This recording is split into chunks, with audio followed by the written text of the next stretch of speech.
Happy second anniversary!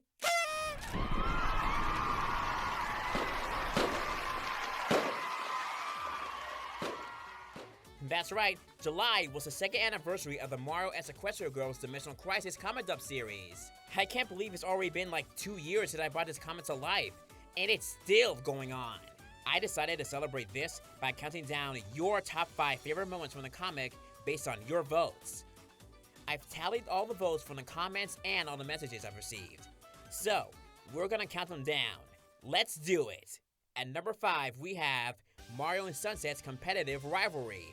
You see, in the story, Mario and Sunset had to stop Rainbow Dash and Daisy from playing Smash Brothers, so they wouldn't be late to the party.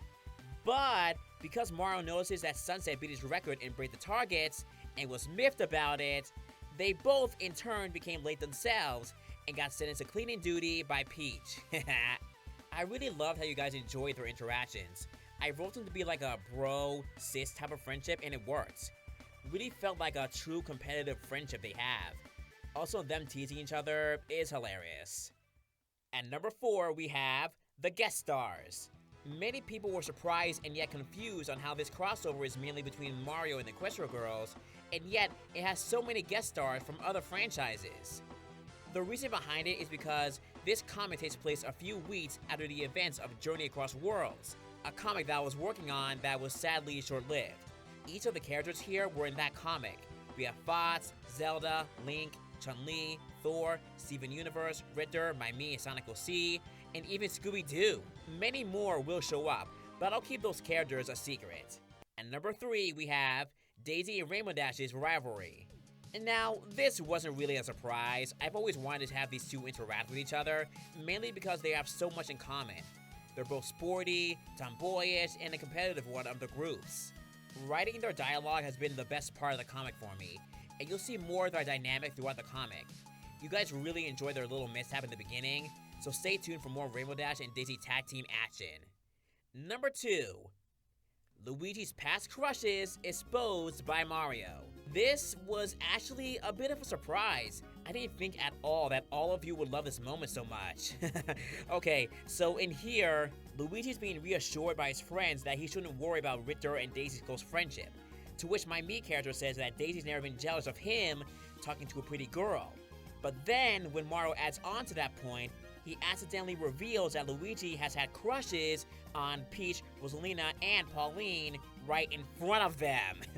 Now, Luigi's clearly beyond embarrassed by this, especially with the girl's comments on the matter. Pauline was surprised, while Rosalina found it sweet, also while Peach kindly teases him, saying it was pretty obvious. But what really got you guys laughing was when he grabs Mario and threatens him. Classic brother shenanigans. Man, Mario cannot catch a break today.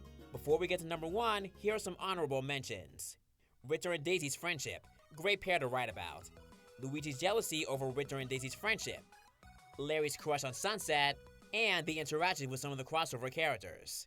And now, the number 1 moment for all of you is Bowser Jr. and Steven's friend-enemy relationship.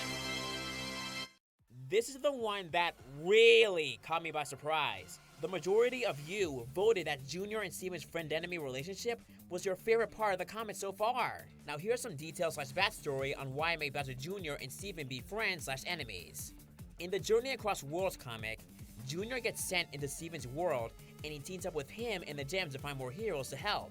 The two begin to bond after Junior is sad about his family being gone, and Steven comforts him and tells him about his mom and his relationship with the Gems.